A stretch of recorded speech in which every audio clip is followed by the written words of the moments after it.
This is 5 on 20 News, where the news is hot off the press and the newscasters have been let off the chain, with Jeff Weber and Kris Aman, coming to you live from our studio in downtown Tucson. First, the local headlines. Even though we're all happy to see 2016 go, the year has been good for Tucson's economy. In 2016, Pima County was the third fastest job creator in the country, according to Standard & Poor. The future looks even better if economists are to be believed. George Hammond, an economist at the U of A, says we'll probably see a 1.7% growth next year and 2% after that. That would mean an additional 15,000 jobs in the Old Pueblo. Hammond mentions the expansion of Raytheon, the new Vector Industries factory, and the arrival of Caterpillar as just a few examples of growth in Tucson. While Tucson was late to recover after the Great Recession, our city passed Phoenix in terms of growth this year. Now, if we could just get our streets to look a little less like a plate of Swiss cheese.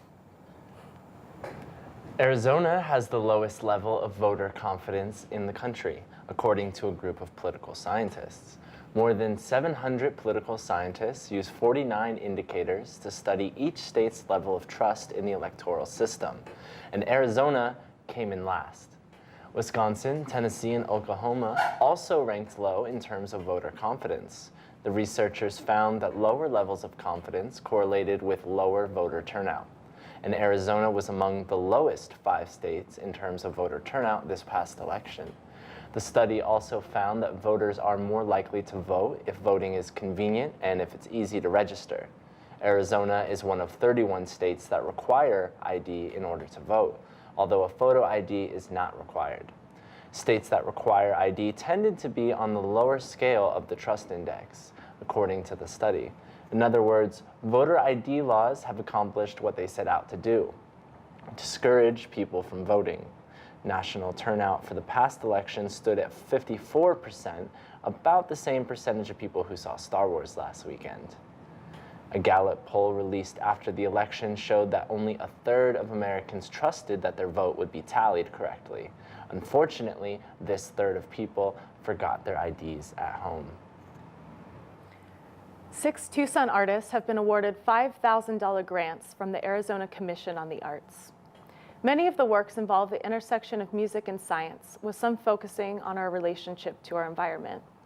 Saxophonist James Colby will create The Saxorcism, a musical project that explores the sonics of the instrument and the tensions between electronic and acoustic performance. Sarah Fracker will draw on the ideas of ecomusicality, which looks at the intersection of environmental sustainability and musical performance. Yanara Friedland will use the grant to complete Groundswell, a book about the borderlands of both the Sonoran Desert and the author's homeland near the border between Poland and Germany. Johanna Lundy, the principal horn player for the Tucson Symphony, will create a solo recording for horn and perform various outreach concerts around the state. Yvonne Montoya, a freelance choreographer in Tucson, will complete Reflections, a dance film about the day in the life of a working mother. And finally, Ned Shaper will bring his Museum of Kinetic Art virtual reality tour to life with the grant. The project allows viewers to feel as if they are entering a machine to get a close look at the inner workings. Shaper was commissioned by Tucson to create the public sculpture Iron Butterfly, along with being featured in the Tucson Museum of Art for his solo exhibit, Welcome to Beveldom.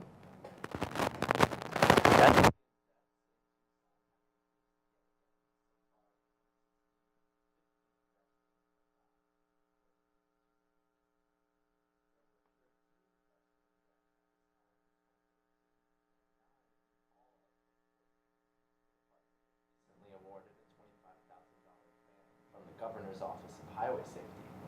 Most of those funds will be used to improve pedestrian and bike safety. The TPD received a grant last year as well, but that time they got $30,000. Nevertheless, Tucson police say that the grant money will be used to study various locations around the city and determine why pedestrian deaths have increased.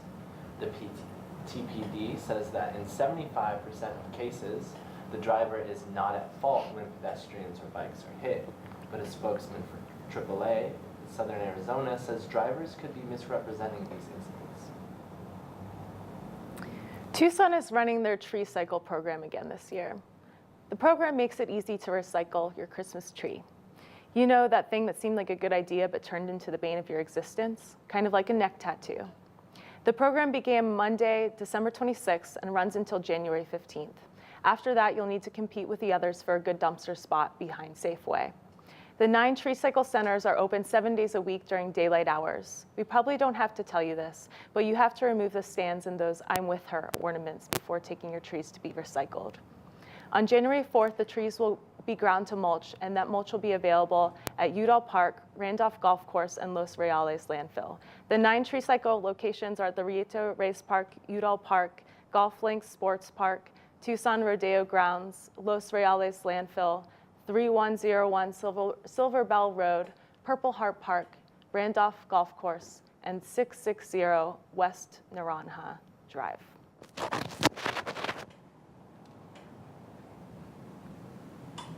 And I wanted to take a moment to talk about the program you're watching right now. Here at 5 on 20, we're undertaking a new kind of citizen journalism. And we want more people to speak up with us. We need writers, hosts, anchors, camera people, sound people, the whole gamut. The times require a new way of informing ourselves, so join us. Do it now. Email us at info@creativetucson.org to get involved. And if you think there's a story we're missing, a person we should interview, an upcoming event we should cover, or have any other news tips for us, shoot us an email to info@creativetucson.org. And we are here for you, and we want to cover all stories from all points of view, so don't be strangers. Now, in national and international news, Secretary of State John Kerry accused Israel of spoiling any chance at a 2-state solution with Palestine in his speech on the UN floor yesterday. Kerry said that Jewish settlements in the West Bank are illegal and don't align with American values. The speech came nearly a week after the UN officially stated that the settlements, which are located on Palestinian land, should be stopped. Israel Prime Minister Benjamin Netanyahu complained that Kerry's speech was, quote, obsessively focused on the Israeli settlements. Donald Trump tweeted on the issue, repeating his support for Israel and urging the country to stay strong until he takes office. Netanyahu thanked Trump for his support and his, quote, warm friendship. Upon hearing this, Trump's head was seen growing 10% larger. Reportedly, his staff is busy working on plans to expand the doorways in the White House to ensure that he can enter and exit a room without his noggin getting stuck. Russian officials have found the cause of the plane crash that killed 92 passengers. According to recordings on the plane's black box, a wing failure is what sent the plane crashing off the Russian coast. The plane, which carried Russian soldiers and military orchestra members, were headed to Syria. On the flight recorder, the pilot's last words were, quote, "the flaps, hell, what, before an alarm sounded. The recording indicates that the pilots were taken by surprise at the failures. So far, 15 bodies have been recovered from the crash as search for evidence continues. Turkey and Russia have signed a ceasefire plan across Syria that involves a truce between the two warring factions. For the past 5 years, Syria has been embroiled in a civil war between government forces and rebel troops, a mix of anti-Assad groups and militants aligned with ISIS. The ceasefire was supposed to go into effect last night, but according to the agreement, terrorist organizations are not included in the deal.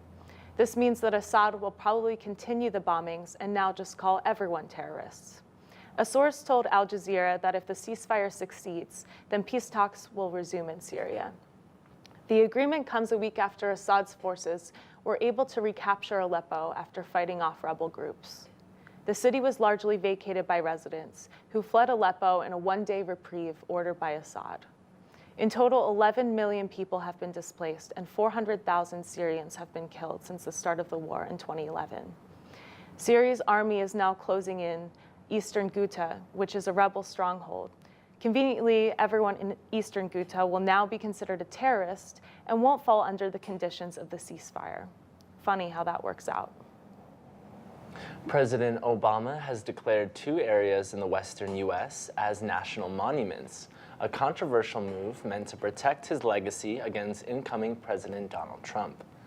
Obama announced that Bears Ears National Monument in Utah and Gold Butte National Monument in Nevada would be protected by the Federal Bureau of Land Management.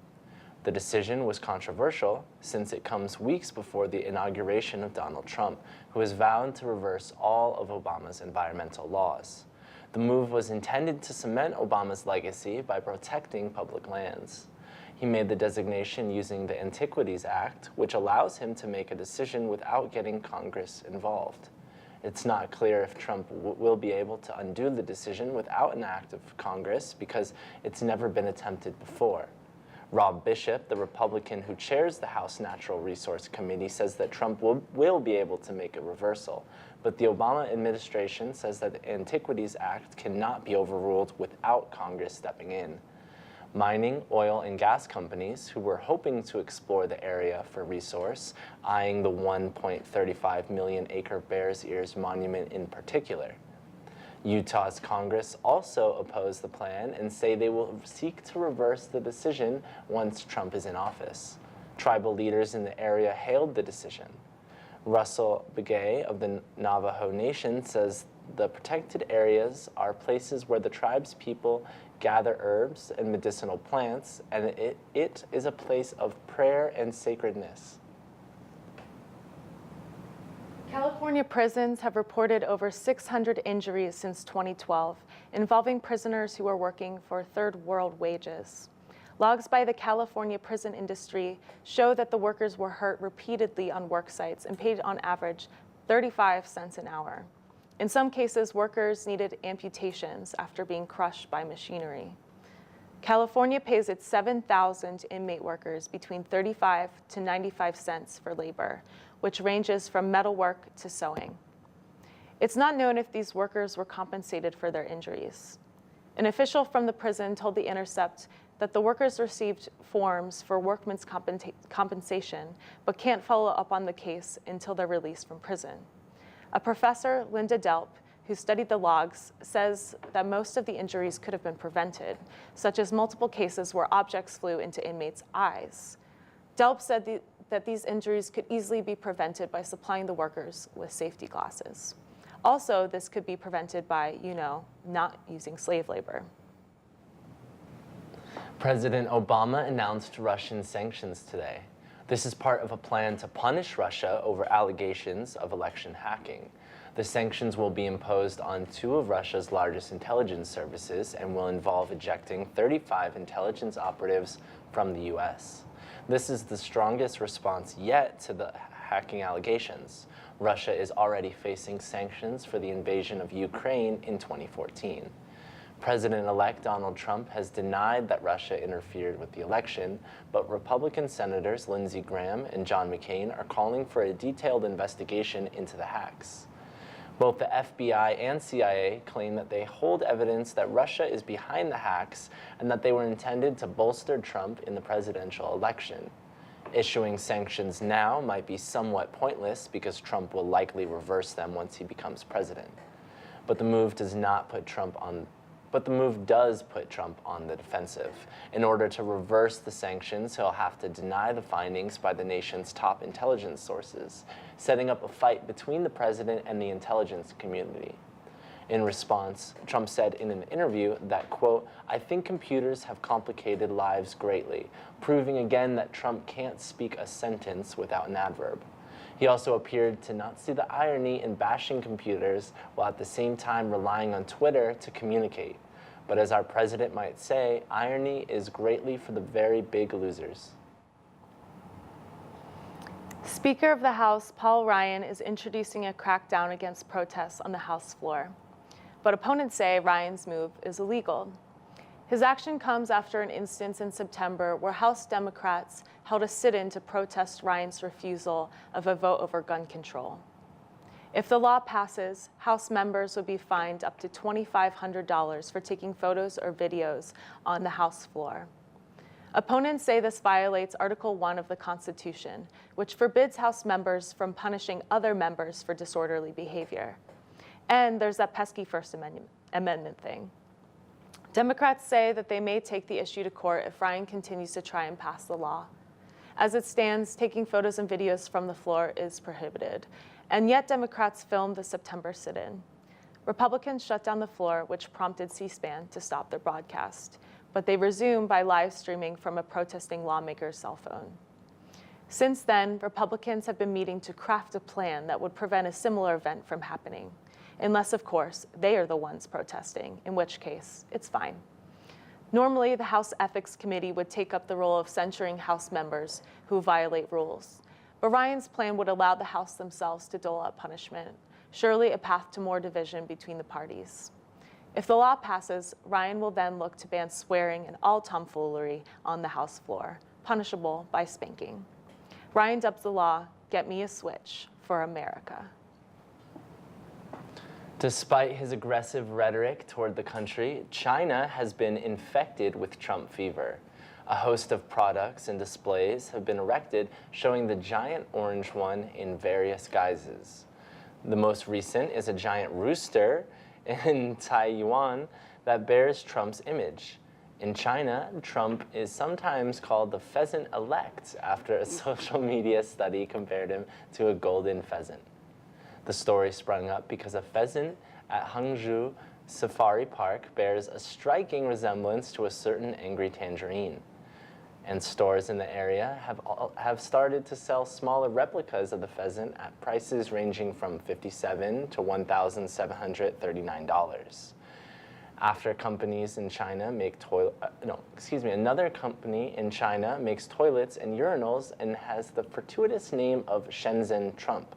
The owner says sharing a name with the future president of the USA has benefited his business. He says that Chinese people want to sit on a toilet or use a urinal because it's called Trump. Don't we all?